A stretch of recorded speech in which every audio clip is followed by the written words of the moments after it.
Hello everyone, welcome to my YouTube channel let's get up knowledge to student. आज हम देखने वाले हैं क्लास 12 इकोनॉमिक्स के most important 2 mark question specially for your term 2 examination. Students, मैं आज से अपनी क्लास 12 इकोनॉमिक्स के इंपॉर्टेंट क्वेश्चन की सीरीज स्टार्ट कर रही हूँ और ऐसे ही मैं आपको पॉलिटिकल साइंस एंड ज्योग्राफी इन तीनों सब्जेक्ट में इंपॉर्टेंट क्वेश्चन प्रोवाइड करूंगी। So do subscribe my channel ताकि आपको ऐसी ही इन्फॉर्मेटिव अपडेट्स टाइमली मिलती रहे। तो चलिए शुरू करते हैं आज का video. Unit number 1 national income and related aggregates. अब हम इस यूनिट के इंपॉर्टेंट 2 मार्क क्वेश्चन देखने वाले हैं। So question number 1, define macro economics. Macro economics क्या होती है उसे हमें डिफाइन करना है। What are the central issues in macro economics, और साथ ही साथ मैक्रो इकोनॉमिक्स में कौन कौन से सेंट्रल इश्यूज होते हैं वो भी हमें बताने हैं। सो देखते हैं इसका answer. Point number 1, macro economics. It is that branch of economics which studies economic activities at the level of an economy as a whole. तो क्या होती है macro economics? Macro economics economics का ऐसा ब्रांच है जो कि क्या करता है, इकोनॉमिक एक्टिविटी को स्टडी करता है, पर किस लेवल पे? इकोनॉमी एज अ होल, यानी ब्रॉड लेवल पे इकोनॉमिक एक्टिविटीज को स्टडी करता है। कौन? Macro economics. फाइन। जैसे प्रॉब्लम ऑफ इन्फ्लेशन, महंगाई की प्रॉब्लम, अनएम्प्लॉयमेंट की problem, etcetera. Point number 2, the central issues in macroeconomics relate to the overall level of employment, growth level of national output, general price level and stability of the economy। अब जो macroeconomics है उसमें कौन कौन से central issues होते हैं? overall level of employment कितना है, overall level of employment country के अंदर, growth rate of national output, जो नेशनल आउटपुट हो रहा है कंट्री के अंदर उसका ग्रोथ रेट कैसा है, general price level and stability of the economy. ये सेंट्रल इश्यूज है इन macro economics. Question number 2, distinguish between final goods and intermediate goods. अब हमें फाइनल गुड्स और इंटरमीडिएट गुड्स इन दोनों के बीच में डिफरेंस बताना है। सो जब भी आपके पास डिफरेंस वाला क्वेश्चन आए, आप ट्राई कीजिए कि अपने आंसर को टेबुलर फॉर्म में रिप्रेजेंट कीजिए, जिससे आपको जो प्रेजेंटेशन है वो भी अच्छा लगेगा और एग्जामिनर को भी आपके डिफरेंस के पॉइंट्स इजीली मिल जाएंगे। So that will be helpful for you in fetching good marks in your respective question. So मैंने भी अपना आंसर टेबुलर फॉर्म में ही आपको रिप्रेजेंट करके बताया है। सो देखते हैं हमारा answer, final goods and intermediate goods. Point number 1, nature. अब इन दोनों का नेचर कैसा है? सो फाइनल गुड्स का कैसा नेचर है? Use for final consumption. Final goods क्या होते हैं? फाइनल कंजप्शन के लिए यूज होते हैं। और इंटरमीडिएट गुड्स का कैसा नेचर होता है? Use for production of other goods and services. ये क्या होता है इंटरमीडिएट गुड्स? ये दूसरे गुड्स एंड सर्विसेज जो भी अपन बना रहे हैं उनके प्रोडक्शन में काम आते हैं, या यूं कह सकते हैं कि इन्हें फर्दर प्रोडक्शन के लिए यूज करा जाता है।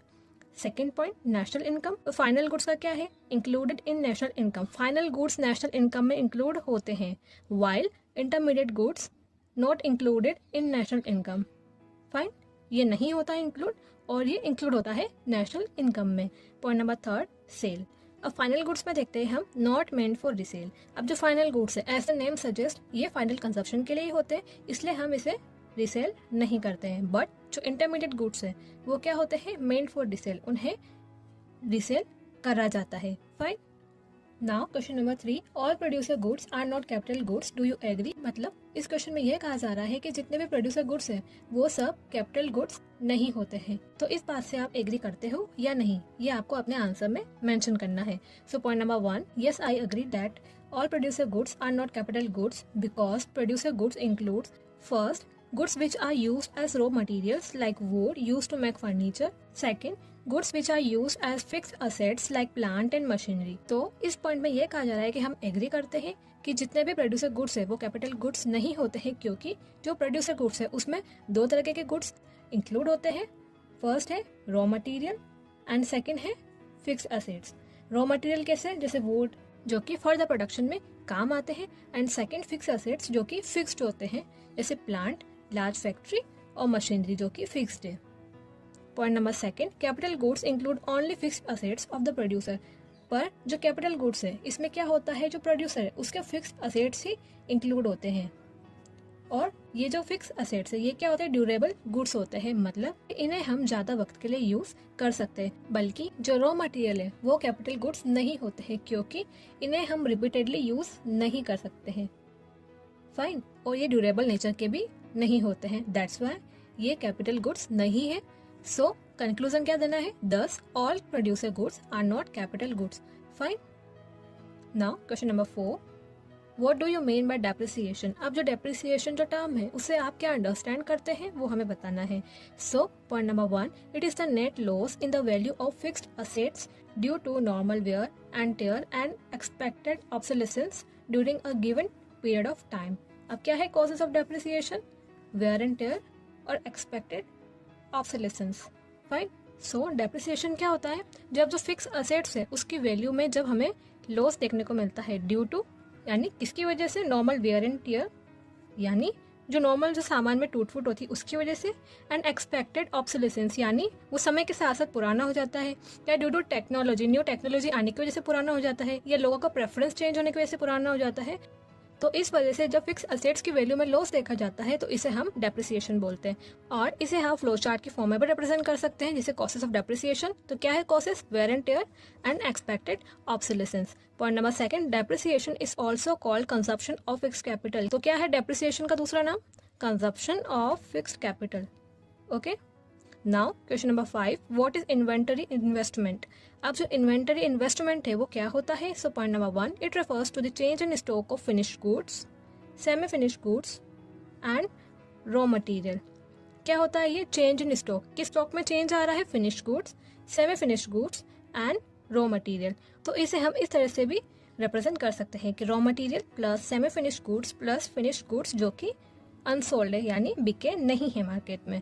Point number 2, this stock keeps varying over time. और ये जो इन्वेंटरी इन्वेस्टमेंट है ये क्या करता है? टाइम के साथ साथ वेरी करता है यानी चेंज होता रहता है टाइम टू टाइम।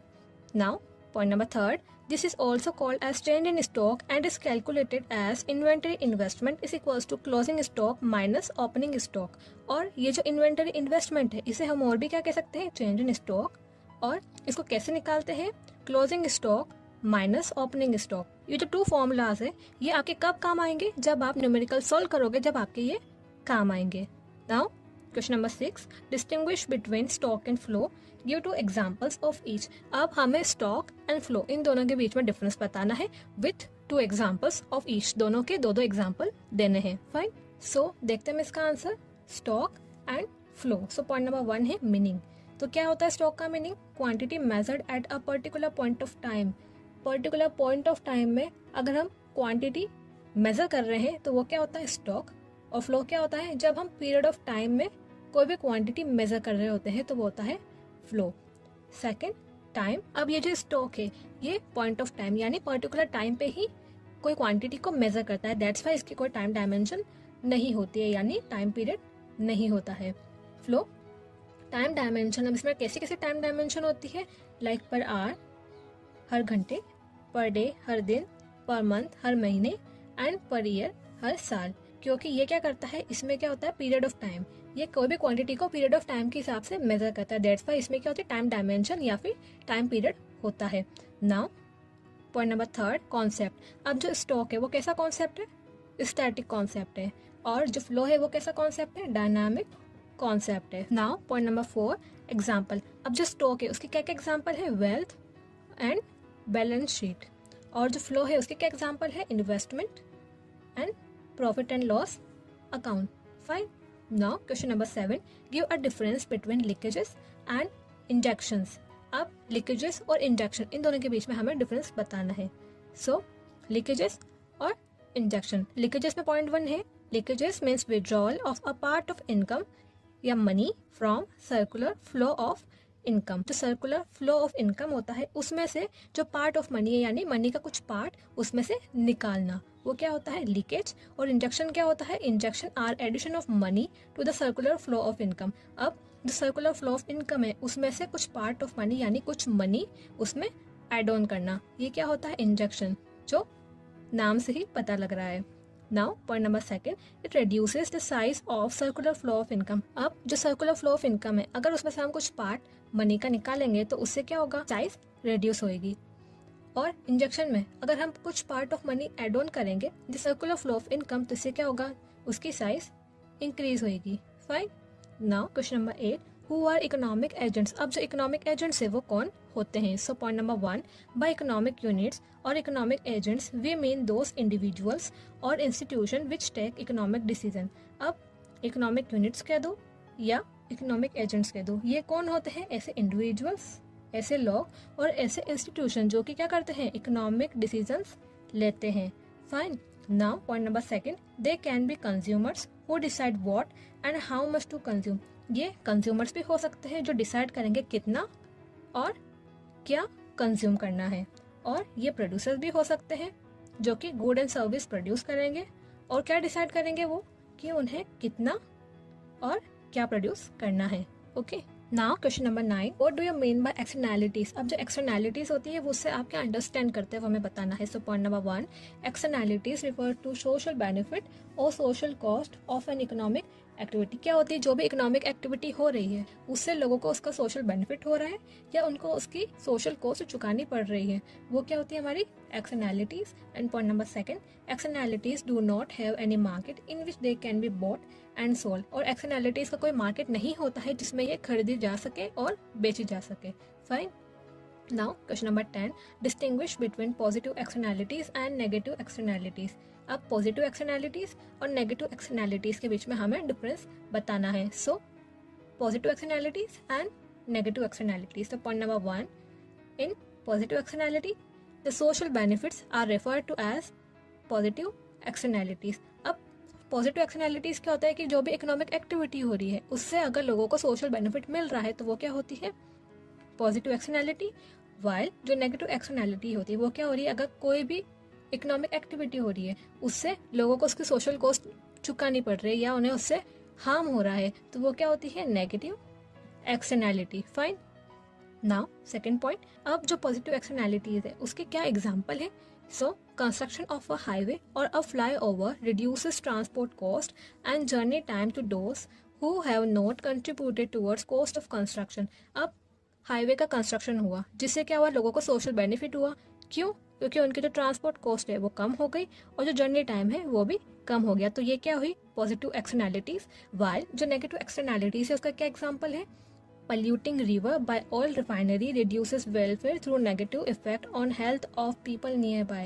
अब इसमें क्या हो रहा है? जो लोग जहाँ रहते हैं उसके पास में रिवर है और वो पॉल्यूट हो रही है ड्यू टू ऑयल रिफाइनरी, और उसकी वजह से क्या हो रहा है? लोगों को सोशल कॉस्ट चुकानी पड़ रही है क्योंकि उनकी हेल्थ पे इफेक्ट देखा जा रहा है। तो ये क्या है? Negative externality. Now question number 11, distinguish between factor income and transfer income. So factor income और ट्रांसफर इनकम इन दोनों के बीच में हमें डिफरेंस बताना है। सो फैक्टर इनकम में क्या है? Point number 1, income received in return for factor services. Factor income में क्या होता है? जब हम हमारी फैक्टर सर्विसेज देंगे देन ही हमें इनकम रिसीव होगी, तो ये क्या होगा? Factor income. While transfer income में क्या होता है? Income received without any productive services are concurrently provided in exchange. अब ट्रांसफर इनकम में क्या होता है? एज द नेम सजेस्ट, इनमें क्या हो रहा है? बिना कोई सर्विस दिए इनकम गेन हो रही है, तो ये क्या होता है? Transfer income. अब point number 2, in factor income included in national income. अब जो फैक्टर इनकम है वो नेशनल इनकम में इंक्लूड होती है, वाइल जो ट्रांसफर इनकम है वो नेशनल इनकम में इंक्लूड नहीं होती है। Fine. Now point number 3, example factor income का rent, interest, profit and wages. Okay, अब ट्रांसफर इनकम के क्या क्या एग्जाम्पल है? Old age pension, gifts and unemployment allowance. ये क्या है? ट्रांसफर इनकम के एग्जाम्पल है। Now question number 12, distinguish between domestic income and national income. अब हमें domestic income and national income इन दोनों के बीच में डिफरेंस बताना है। So domestic income and national income. So domestic income में first point, sum total of factor income generate within the domestic territory both by resident and non resident. इसमें important हमें डोमेस्टिक टेरिटरी, क्योंकि इसमें हम सिर्फ बात करेंगे हमारी डोमेस्टिक टेरिटरी के बारे में। अब इसमें क्या हो रहा है? डोमेस्टिक टेरिटरी में जितने भी हमें फैक्टर इनकम कौन सी जो हमने पिछले क्वेश्चन में पढ़ा था, वो फैक्टर इनकम गेन हो रही है by resident and non resident. किसमें? डोमेस्टिक टेरिटरी के अंदर। वाइल जो नेशनल इनकम है उसमें क्या होता है? सम total of factor income generated by resident with in the domestic territory और रेस्ट ऑफ द वर्ल्ड। इसमें क्या हो रहा है? फैक्टर इनकम कहाँ जनरेट हो रही है? डोमेस्टिक टेरिटरी के अंदर और रेस्ट ऑफ द वर्ल्ड, और किसके थ्रू? रेसिडेंट के थ्रू। इसमें हम डोमेस्टिक टेरिटरी के बारे में बात कर रहे थे और इसमें domestic territory plus rest of the world. Fine. Now point number second, it does not includes the concept of factor income from abroad. इसमें कौन सा कॉन्सेप्ट नहीं होता है? फैक्टर इनकम फ्रॉम अब्रोड का कॉन्सेप्ट नहीं होता है। वाइल इन नेशनल इनकम इसमें क्या होता है? जो फैक्टर इनकम फ्रॉम अब्रोड का कॉन्सेप्ट इंक्लूड होता है। Now question number 13, transfer payments are not included in the national income though it is a part of circular flow justify. अब इसमें क्या कहा जा रहा है कि जो ट्रांसफर पेमेंट्स है वो नेशनल इनकम में इंक्लूड नहीं होते हैं, जबकि ये सर्कुलर फ्लो का पार्ट है। तो इस स्टेटमेंट को हमें जस्टिफाई करना है। So point number 1, transfer payments are not included while calculation of national income because these incomes are received without generating any factor services in return. अब ये जो ट्रांसफर पेमेंट है वो क्यों इंक्लूड नहीं हो रहा है? क्योंकि ये जो इनकम है वो हमें हमारी बिना फैक्टर सर्विसेज दिए ही गेन हो रही है। दैट्स वाई ये इंक्लूड नहीं होती है नेशनल इनकम में, दो ये सर्कुलर फ्लो ऑफ इनकम का पार्ट है। पॉइंट नंबर 2, एग्जाम्पल क्या है इसके? Pocket money, old age pension etcetera. Now question number 14, what is meant bye problem of double counting. अब जो डबल काउंटिंग की जो प्रॉब्लम है उससे आप क्या अंडरस्टैंड करते हैं वो हमें बताना है इन our answer. Point number 1, counting the value of a commodity more than one while estimating national income is called double counting. तो डबल काउंटिंग क्या होता है कि जब हम नेशनल इनकम एस्टिमेट कर रहे होते हैं या निकाल रहे होते हैं तब कोई भी कमोडिटी की वैल्यू अगर एक से ज्यादा बार काउंट करी जाए तो इसे क्या बोलते हैं हम? Double counting. Point number 2, it leads to over estimation of national income. इसकी वजह से क्या होता है, जो हमारी नेशनल इनकम है वो ओवर एस्टिमेट हो जाती है, यानी ज्यादा निकल जाती है। So it is called as problem of double counting और इसे ही हम प्रॉब्लम ऑफ डबल काउंटिंग बोलते हैं। Now unit 3, determination of income and employment. अब हम इस यूनिट के इंपॉर्टेंट 2 मार्क क्वेश्चन देखने वाले हैं। सब question number 15, what is aggregate demand and aggregate supply in macro economics. अब जो मैक्रो इकोनॉमिक्स में एग्रीगेट डिमांड और एग्रीगेट सप्लाई क्या होता है? So point number 1, aggregate demand it refers to the sum total of expenditure on the final goods and services in an economy during an accounting year। तो क्या होता है aggregate demand? तो एक पर्टिकुलर ईयर के अंदर इकोनॉमी में जो भी final goods and services produce हो रहे हैं उन पर टोटल में कितना एक्सपेंडिचर हो रहा है वो क्या होता है हमारा? Aggregate demand. और उसका फॉर्मूला क्या है? AD is equals to C plus I। AD which is aggregate demand and C consumption expenditure and I is equals to investment which is autonomous investment. Point number 2, aggregate supply. तो क्या होता है aggregate supply? It refers to the total output of goods and services in an economy during an accounting year. तो क्या होता है ये कि पर्टिकुलर ईयर के अंदर इकोनॉमी में कितने गुड्स एंड सर्विसेज का टोटल आउटपुट हो रहा है वो क्या होता है हमारा? Aggregate supply. और उसका फॉर्मूला क्या है? AS which is aggregate supply is equals to national income is equals to C plus S। AS which is aggregate supply, NC is equals to consumption expenditure and S is equals to savings. Okay. Now question number 16, what is consumption function? अब consumption function क्या होता है वो हमें बताना है in our answer. So point number 1, it is the functional relationship between consumption expenditure and income. क्या होता है ये? consumption expenditure और income इन दोनों में functional relationship बताता है। इसको इस तरीके से represent करेंगे where C is equals to consumption expenditure and Y is equals to income. Point number 2, the algebraic expression of consumption function is। अब जो consumption function है उसको algebraic expression में हम कैसे express करेंगे? So C is equals to C bar plus BY और ये जो B क्या है? MPC, marginal propensity to consume। तो C is equals to C bar plus MPC Y। इसको हम इस तरीके से भी लिख सकते हैं। इसमें C क्या है? consumption expenditure और C बार क्या है? ऑटोनॉमस कंजप्शन यानी इंडिपेंडेंट कंजप्शन। कि जब इनकम अगर 0 होगी तब भी कुछ ना कुछ तो हमें कंजप्शन करना पड़ेगा। तो ये क्या है? ऑटोनॉमस कंजप्शन यानी इररेस्पेक्टिव ऑफ इनकम। B क्या है? MPC है, मार्जिनल प्रोपेंसिटी टू कंज्यूम। और Y क्या है? Disposable income. Fine.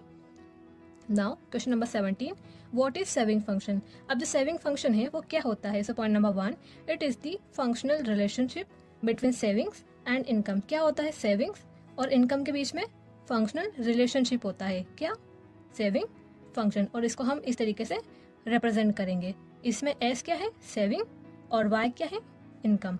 Point number 2, the algebraic expression of saving function is. अब जो सेविंग फंक्शन है उसको हम एल्जेब्रिक एक्सप्रेशन में कैसे रिप्रेजेंट करेंगे? तो S is equals to S bar plus SY और जो S क्या है? इसमें MPS है, ऊपर वाले में था MPC और इसमें क्या है MPS। तो S is equals to S bar plus MPS Y, और जो MPS है उसको हम और क्या लिख सकते हैं 1 माइनस MPC। तो S is equals to S bar plus 1 minus MPC Y। Fine, इसमें S क्या है सेविंग, S बार क्या है ऑटोनोमस सेविंग यानी independent saving when Y is equals to 0, पर ये क्या होती है नेगेटिव में होती है शुरुआत में।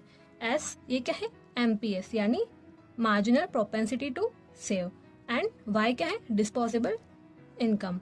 Next question number 18, what is meant by average propensity to consume. अब जो average propensity to consume which is APC, उससे आप क्या अंडरस्टैंड करते हैं वो हमें बताना है। So point number 1, APC is the ratio of aggregate consumption expenditure which is C to aggregate income which is Y। क्या होता है APC, एग्रीगेट कंजप्शन एक्सपेंडिचर और जो एग्रीगेट इनकम है उसका रेशियो। तो क्या है इसका formula, APC is equals to C upon Y, यानी इसका रेशियो है कंजप्शन एक्सपेंडिचर का और इनकम का।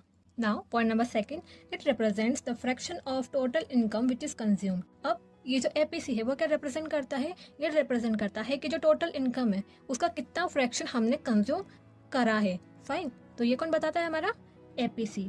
Now question number 19, define average propensity to save, उसको हमें डिफाइन करना है। So point number 1, the ratio between aggregate savings which is S and aggregate income which is Y is called average propensity to save. और इसको हम कैसे represent करेंगे, APS is equals to S upon Y। तो क्या होता है APS, जैसा फॉर्मूला देख के हमें पता लग रहा है कि APS क्या होता है aggregate savings upon aggregate income, और ये भी कह सकते हैं कि ये एग्रीगेट सेविंग और एग्रीगेट इनकम का रेशियो है, कौन APS। Now point number 2, it refers to the fraction of total income which is saved. अब ये क्या बताता है APS कि टोटल इनकम का कितना फ्रैक्शन हमने सेव करा है। Fine, now question number 20, give the meaning of x ante measures and x post measures. अब जो एक्स एंटे मेजर्स है और एक्स पोस्ट मेजर्स है उसका क्या मीनिंग होता है वो हमें बताना है। So point number 1, ex ante measures. तो क्या होता है ex ante measures, plan values of the variable consumption investment और output of final goods are termed as ex ante measures. तो क्या होता है एक्स एंटे मेजर्स, ये किसी भी कंजप्शन इन्वेस्टमेंट और जो फाइनल गुड्स का जो आउटपुट हो रहा है उनकी जो प्लान वैल्यू यानी पहले से जो प्लान वैल्यू होती है उसे क्या बोलते हैं हम ex ante measures. Point number 2, ex post measures. क्या होता है ये, एक्चुअल और accounting values of various variables within the economy during a year are termed as ex post measures. अब एक्स पोस्ट मेजर्स क्या होते हैं, जो वेरिएबल्स जो हमने ऊपर देखे जैसे कंजप्शन इन्वेस्टमेंट और आउटपुट ऑफ फाइनल गुड्स जो इकोनॉमी में होते हैं उनकी एक्चुअल वैल्यू जो एक्चुअल है और कैलकुलेट करने के बाद निकली जो वैल्यू ये क्या होती है ex post measures. Fine, now question number 21, with the rise in the level of income average propensity to consume which is APC tends to fall. Do you agree कि जैसे जैसे इनकम राइज होती जाती है वैसे वैसे क्या होता है जो APC है वो फॉल होने लगता है यानी गिरने लगता है। तो आप इस बात से एग्री करते हो या नहीं, तो ये हमें हमारे आंसर में बताना है। So point number 1, yes it is true that with the rise in income APC tends to fall, कि ये सही है कि जब इनकम राइज होती है तब APC फॉल होने लगता है। Point number 2, as the income of person increases he starts to spend less amount on present consumption and saves a portion of his income for future consumption causing APC to fall। so क्या होता है जैसे जैसे person की income increase होने लगती है वो जो इसका कंजप्शन है उसको कम करने लगता है और जो कुछ पोर्शन है उसकी इनकम का उसे सेव करने लगता है फॉर फ्यूचर कंजप्शन, और जिसकी वजह से क्या होता है जो APC है वो फॉल होने लगता है या APC tends to fall. Now question number 22, why does consumption curve not start from the origin. अब जो कंजप्शन कर्व है वो ओरिजिन से स्टार्ट क्यों नहीं होता है।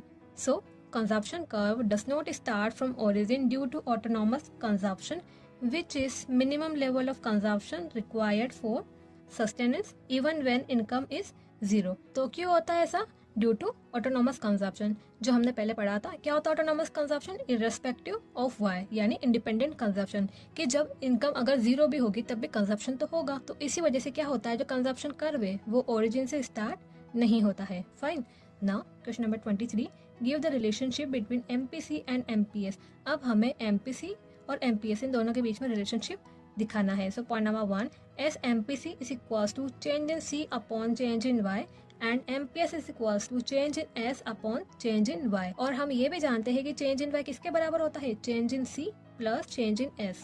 फाइन, सो MPC प्लस MPS। ऐसा हमने इसलिए किया क्योंकि हमें जो प्लस वाला रिलेशनशिप है इन दोनों के बीच में वो बताना है। सो MPC प्लस MPS। अब इनका फॉर्मूला पुट कर देंगे हम, फिर LCM लेंगे। अब ये C प्लस हमने पढ़ा था पहले, क्या होता है ये, change in C plus change in S change in Y के बराबर, और नीचे चेंज इन Y है, फिर इसको कट आउट हो जाएगा और 1 बचेगा। तो क्या रिलेशनशिप आया, MPC plus MPS is equals to 1। हो गया relationship proof. Point number second, with rise in income level APC generally falls, hence APS rises. तो जैसा कि हमने पहले देखा कि जैसे इनकम इंक्रीज होती है APC क्या होता है, फॉल होने लगता है, और उसी वजह से क्या होता है, APS का राइज होने लगता है। Okay, now question number 24, what is the relationship between multiplier and MPC। अब मल्टीप्लायर और MPC इन दोनों के बीच में कैसा रिलेशनशिप है वो हमें बताना है। So point number 1, there is direct and positive relationship between MPC and multiplier. कैसा रिलेशनशिप है, डायरेक्ट और पॉजिटिव रिलेशनशिप है बिटवीन MPC एंड मल्टीप्लायर, और inversely related to MPS। MPS से कैसा रिलेशनशिप है, इनवर्स रिलेशनशिप है। Point number second, higher the MPC higher will be the value of multiplier and vice वर्सा।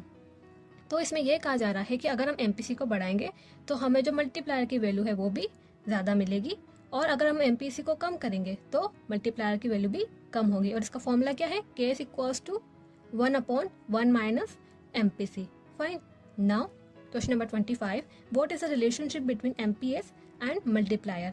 इधर हमने MPC और मल्टीप्लायर का रिलेशनशिप देखा था, अब हम देखेंगे MPS एंड मल्टीप्लायर का relationship. So point number 1, there is negative and inverse relationship between MPS and multiplier. कैसा रिलेशनशिप है मल्टीप्लायर और MPS के बीच में, तो नेगेटिव एंड इनवर्स रिलेशनशिप है इन दोनों के बीच में। Point number second, greater the MPS smaller will be the value of multiplier and vice वर्सा।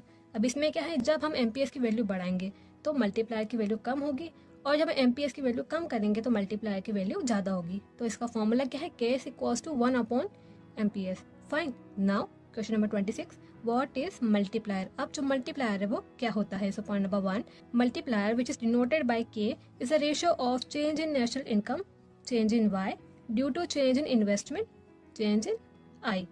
कि जो नेशनल इनकम में चेंज आ रहा है किस वजह से, चेंज इन इन्वेस्टमेंट की वजह से। तो इसका फॉर्मूला क्या है, K is equals to change in Y upon change in I। Okay, now point number 2, it expresses the relationship between an initial increment in investment which increases the final income by many times। अब ये जो multiplier है क्या relationship बताता है कि जब हम जो इन्वेस्टमेंट है उसमें अगर इनिशियल इंक्रीमेंट करते थे, यानी शुरुआत में थोड़ा बढ़ा देते, तो फिर इसकी वजह से क्या होगा, जो फाइनल इनकम है उसमें इंक्रीमेंट देखा जाएगा बहुत बार। Fine, now question number 27, what is adjustment mechanism. अब जो एडजस्टमेंट मैकेनिज्म होता है वो क्या होता है, when aggregate supply is greater than aggregate demand or when aggregate demand is greater than aggregate supply, there are auto mechanisms in a free market economy that tends to restore the equality between aggregate supply and aggregate demand. This mechanism is termed as adjustment mechanism। तो जब aggregate supply ज़्यादा होता है aggregate demand से, और जब aggregate demand ज़्यादा होता है एग्रीगेट सप्लाई से, तो क्या होता है, जो फ्री मार्केट इकोनॉमी है उसमें कुछ ऑटो मैकेनिज्म्स होते हैं, और वो मैकेनिज्म्स क्या करते हैं, जो एग्रीगेट सप्लाई और एग्रीगेट डिमांड के बीच में जो इनइक्वालिटी है उसमें इक्वालिटी रिस्टोर करते हैं। कौन, जो फ्री मार्केट इकोनॉमी में जो ऑटो मैकेनिज्म्स होते हैं वो, और इसे ही क्या कहते हैं हम, adjustment mechanism. Now question number 28, what do you understand by the term deflationary gap and inflationary gap. अब जो डिफ्लेशनरी गैप और इन्फ्लेशनरी गैप उससे आप क्या अंडरस्टैंड करते हो वो हमें बताना है। So point number 1, deflationary gap. तो क्या होता है ये deflationary gap, the extent to which current aggregate demand, which is AD0, falls short of actual aggregate demand AD, which is required for full employment, is termed as deflationary gap। अब क्या होता है deflationary gap, ये जो current aggregate demand है वो क्या होती है, जो एक्चुअल एग्रीगेट डिमांड है उससे कम पड़ जाती है, जो कि किसके लिए रिक्वायर्ड होती है, फुल एम्प्लॉयमेंट के लिए रिक्वायर्ड होती है, पर वो क्या हो जाती है, कम पड़ जाती है एक्चुअल एग्रीगेट डिमांड से। तब क्या होता है, एक ट्रायंगल बनता है ग्राफ के अंदर, वो ही ट्रायंगल क्या होता है, deflationary gap. Point number 2, inflationary gap. तो क्या होता है inflationary gap, the extent to which current aggregate demand AD1 becomes higher than the actual aggregate demand which is required for full employment is termed as inflationary gap। तो क्या होता है inflationary gap? कि जो current aggregate demand है वो जो actual aggregate demand है उससे ज़्यादा होती है या उससे ऊपर होती है, जो कि फुल एम्प्लॉयमेंट के लिए रिक्वायर्ड होती है।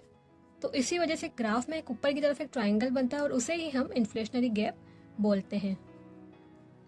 Now question number 29, define fiscal policy and monetary policy. अब fiscal policy and monetary policy इन दोनों को हमें डिफाइन करना है। So point number 1, fiscal policy. क्या होती है फिस्कल पॉलिसी?